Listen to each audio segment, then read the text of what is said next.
मकदुवन सिंह एक बिल्डिंग से गिर जाता है, जिसको बचाने के लिए वहाँ पर बैटमैन आ जाता है। उसकी आवाज सुनकर मकदुवन सिंह को बचाने के लिए वहाँ पर मिस स्पाइडरमैन भी आ जाती है और दोनों मिलकर उसे बचा लेते हैं। अब दोनों में अट्रैक्शन बढ़ रहा है, जिसके बाद वो दोनों रूम में चले जाते हैं और 9 महीने बाद सुपरमैन उनके बच्चे के लिए गुड्डा लेकर आ जाता है और वो दोनों सुपरमैन को अंदर बुला लेते हैं। सुपरमैन उनके बच्चे को देखकर चौंक जाता है। अब जरा देखो बैटमैन और मिस स्पाइडरमैन का बच्चा कैसा दिखता है।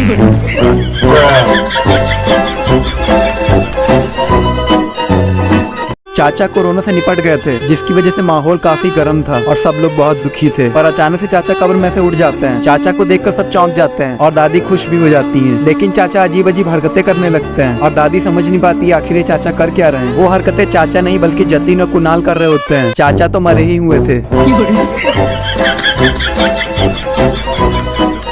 ये दोनों हस्बैंड वाइफ बहुत दुखी थे क्योंकि इनके यहाँ खिलौने तो थे लेकिन कोई खेलने वाला नहीं था। तो भगत अपनी वाइफ से कहता है कि रो मत, सब ठीक हो जाएगा। तभी वो क्या देखता है कि एक सारस बच्चे को लेके उड़ते हुए आ रहा है, जिसे देखकर वो हस्बैंड वाइफ खुश हो जाते हैं और उस बच्चे को कैच करने के लिए बाहर आ जाते हैं। लेकिन वो सारस उस बच्चे को बगल वाली फैमिली में दे देता है। फिर से भगत और उसकी वाइफ को मिलती है तो सिर्फ डिसअपॉइंटमेंट। तभी वो क्या देखते हैं कि एक और सारस एक बच्चे को लेके उड़ते हुए आ रहा है। इस बार भगत कहता है कि मैं उस तीसरी फैमिली को इस बच्चे को नहीं लेने दूंगा और अंदर से बंदूक निकाल लाता है और उस सारस को उड़ा देता है। बच्चे को उसकी वाइफ कैच कर लेती है, लेकिन सारस की वजह से भगत का काम लग गया।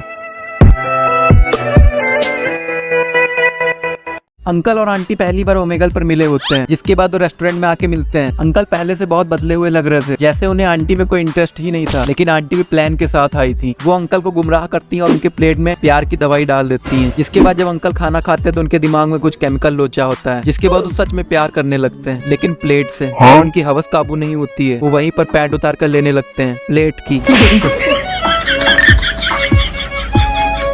जगदीश थाईलैंड जाने के लिए एयरपोर्ट पर आया होता है और वो गेट नंबर 4 पे जाता है। वहाँ पर उसे फ्यूचर दिखाने वाली झोपड़ी दिखती है और वो सोचता है क्यों ना एरोप्लेन में जाने से पहले मैं अपना फ्यूचर देख लूं, और वो झोपड़ी के अंदर चला जाता है। वहाँ पर फ्यूचर दिखाने वाली बताती है तुम्हारा प्लेन क्रैश होगा और तुम्हारा काम लग जाएगा। इसे सुनने के बाद जगदीश की चारों तरफ से फट जाती है और वो भाग के वापस घर आ जाता है। लेकिन खतरा भी टला नहीं था। पर उससे पहले वीडियो को एक लाइक कर दो और कमेंट करो कि तुम किस जगह पर घूमने जाना चाहते हो। तुम्हारा एक सब्सक्राइब मेरे लिए बहुत इंपॉर्टेंट है। हाँ, तो जगदीश के फाइनली एल लग जाते हैं, क्योंकि भविष्य बताने वाली ने ये बताया नहीं था कि एरोप्लेन उसके घर पे ही क्रैश होगा।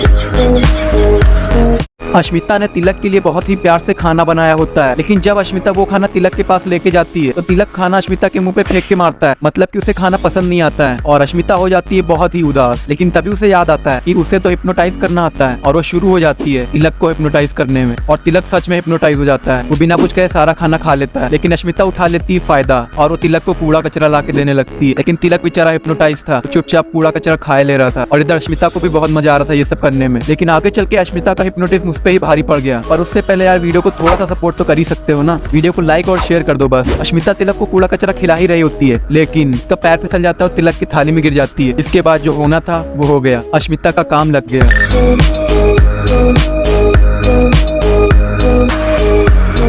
पायल आई होती डिज्नीलैंड घूमने और वहाँ पर वो लाइन में लगकर झूला झूलने का इंतजार कर रही थी। लेकिन तभी उसके सामने का मोटू खांसता है और वो खांसते खांसते नीचे गिर जाता है। उसको हॉस्पिटल ले जाने की जगह पायल आगे बढ़ जाती है और धीरे धीरे करते हुए सारे लोग खांसने लगते हैं और उस लाइन के सभी लोग वायरस से इन्फेक्टेड हो जाते हैं और खांसते खांसते नीचे गिर जाते हैं। और मौके का फायदा उठाते उठाते पायल सबसे आगे पहुंच जाती है। वो राइड में जाके बैठ जाती है और राइड शुरू हो जाती है। लेकिन राइड चलाने वाला भी इस वायरस की चपेट में आ गया था और वो बोर्ड पे गिर जाता है, जिससे राइड बंद हो जाती है और पायल उस राइड में ही अटक जाती है।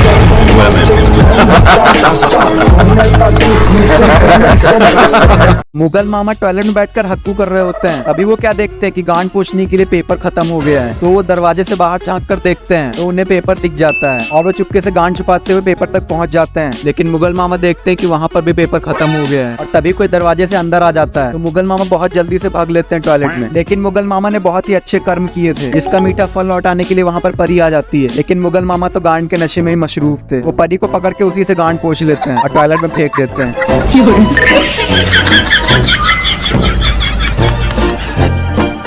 पप्पी कुमारी भविष्य दिखाने वाली एक जादूगरनी थी, लेकिन आगे चल के उसके भविष्य दिखाने का जादू उस पर ही भारी पड़ गया। वो मैजिकल गोले से सबका भविष्य बताती थी, लेकिन आजकल उसका धंधा थोड़ा मंदा चल रहा था और कोई तुम्हारे जैसा बेवकूफ वहाँ पर अपना भविष्य देखने के लिए आ ही नहीं रहा था, जिसकी वजह से जादूगरनी के यहाँ गरीबी छाई हुई थी। वो सोचती क्यों ना मैं खुद का ही फ्यूचर देख के पैसे छापूं, और वो पहुंच जाती घोड़ों के रेस में। आगे चल के उसके साथ कुछ ऐसा होने वाला जो तुमने सोचा भी नहीं होगा। वो गोले में देखकर 17 नंबर की टिकट ले लेती है और 17 नंबर का घोड़ा ही जीतता है, जिसके बाद उसके पास अच्छा खासा पैसा आ जाता है और वो फिर से गोले में देखकर 36 नंबर का टिकट ले लेती है और इस बार 36 नंबर का घोड़ा फिर से जीत जाता है और वो बहुत माला माल हो जाती है। लेकिन अब उसकी किस्मत पलटी मारती है और वो जब गोले में देखती है तो उसे 4 नंबर नजर आता है और वो समझ नहीं पाती कि आखिर 4 नंबर है किस चीज के। अभी उसे पता चलता है कि उन्होंने पुलिस को सब कुछ सच सच बता दिया है और वो 4 नंबर वाले घोड़ों से उसकी सजा होती है।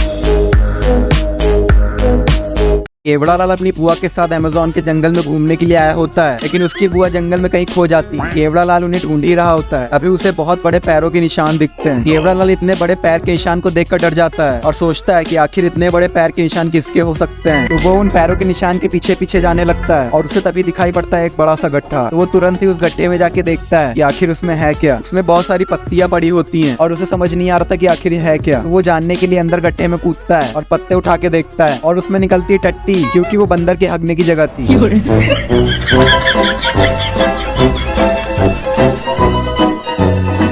ब्रह्मांड में राक्षस को मारने के लिए ये एस्ट्रोनॉट रॉकेट में बैठकर उड़ जाता है। काफी दूर तक ट्रैवल करने के बाद फाइनली वो मॉन्स्टर उसके सामने आ ही जाता है और वो मॉन्स्टर अपनी स्पेसशिप से बाहर निकलकर रॉकेट पकड़ लेता है। और अब तुम सोच सकते हो कि वो रॉकेट के साथ क्या करेगा। वो स्पेस मॉन्स्टर उस रॉकेट को लेकर चला जाता है अपने रूम में। पता है किस लिए? मास्टरबेट करने के लिए। कलुआ किडनैपर की किस बेवकूफी की वजह से वो जेल से निकलने के बाद फिर से पकड़ा जाता है। कलुआ किडनैपर मस्त जेल में चिल कर रहा होता है और तभी वो जेल से निकलने का प्लान बनाता है। वो जेल में एक सुरंग खोदना शुरू कर देता है। बहुत दिनों तक बिना खाए पिए बिना सोए वो सुरंग खोदता रहता है, जिसके बाद उसे बाहर निकलने की एक आशा दिखाई देती है और वो उस होल से बाहर निकलता है। तभी उसे एक रशियन दिखाई देती है और उसका मन डोलता नहीं। वो उस डिब्बे से बाहर निकल के देखता है और उसे पता चलता है कि वो पुलिस ऑफिसर्स की बर्थडे पार्टी में आ चुका था।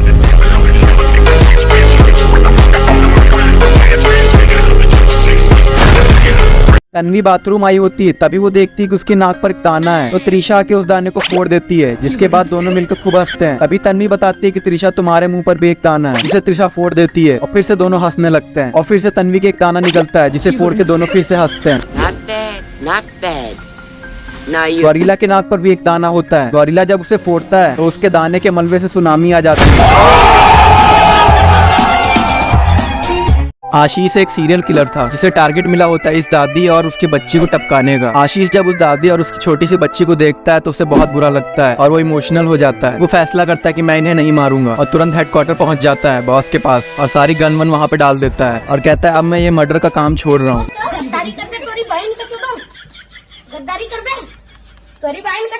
इसके बाद वो अपनी छोटी सी बेकरी शुरू कर लेता है और बहुत सारा सामान बनाता है, जिसके बाद उसकी दुकान धीरे धीरे चलने लगती है और खरीदार बढ़ते ही जा रहे थे। उसकी दुकान अब अच्छे खासे पैसे से चलने लगी थी। तभी दरवाजा खुलता है और दरवाजे से आती है दादी और उसकी छोटी सी बच्ची, जिन्हें आशीष जब देखता है तो बहुत खुश होता है और उसकी आंखें भर आती हैं। आशीष सोचता है कि मैंने कितना भला काम किया, लेकिन आशीष को ये नहीं पता होता है कि वो दादी और उसकी छोटी सी बच्ची खुद ही लुटेरे होते हैं। वो आशीष के साथ दुकान में चौदम पट्टी करके निकल जाते हैं।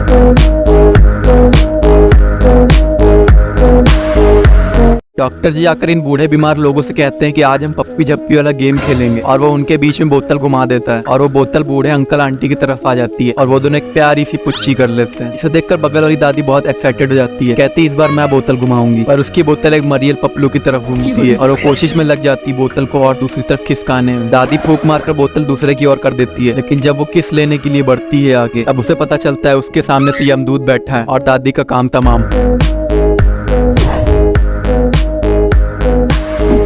अमित नाका हंडोला की बाजार में आया होता है गर्लफ्रेंड के लिए आईफोन खरीदने। तभी वो अल्लूरी दुकानदार के यहाँ आ जाता है। अल्लूरी बताता है कि उड़ने वाला कारपेट है। तो अमित कहता है क्या? अल्लूरी कहता है एक सेकंड, ये देखो, ये अल्लादीन का कारपेट है। उन फोटोज को देखकर अमित तुरंत मान जाता है और पैसे दे देता है। दुकानदार कहता है जादुई कारपेट है और पैसे दो। तो अमित और पैसे दे देता है और कारपेट ले लेता है। जब वो कारपेट पर बैठ के चुटकी बजाता है तो कारपेट उठता नहीं है और दुकानदार भी कह देता है पैसा वापस नहीं होगा और सब लोग उस पर हंसने लगे थे। और तभी अचानक से कारपेट में शक्तियाँ आ जाती है और कारपेट उड़ने लगता है। तो चालाक दुकानदार अमित को हटाकर खुद वहाँ पर बैठ जाता है। अब तो गजब कांड होने वाला है, पर उससे पहले जल्दी जाओ मुंह धो के आओ। फिर वीडियो को लाइक करो और सब्सक्राइब तुम्हारी मर्जी है। उस दुकानदार को एलियन उठा लेते हैं और काम लगा देते हैं।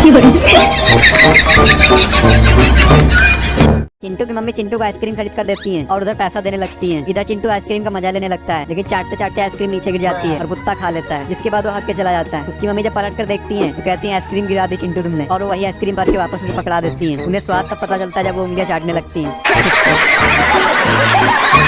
पोस्टमैन अपना सारा काम खत्म करके घर जा रहा होता है, तभी पीछे से ललिता लेटर लेके आ जाती है और कहती है तुम्हें इस लेटर को माउंटेन्स के उस पार आश्रम में डिलीवर करना होगा। फिर क्या था, पोस्टमैन अपनी धन्नो लेकर निकल पड़ता है। चलते चलते बारिश होने लगती है पर उसकी धन्नो नहीं रुकती और अब इस करारी धूप में उसकी फट तो बहुत रही थी, लेकिन वो अब वापस नहीं लौट सकता था। ठंडियां आ जाती है और बर्फ गिरने लगती है, जिसके बाद वो पहाड़ की चढ़ाई करने लगता है। बहुत मेहनत के बाद फाइनली से आश्रम दिखता है और वो आश्रम में पहुंच जाता है। आश्रम के अंदर से किशोर प्रसाद निकलता है, जो लेटर देखकर उस पोस्टमैन को टपका देता है क्योंकि उसे वो टारगेट मिला होता है।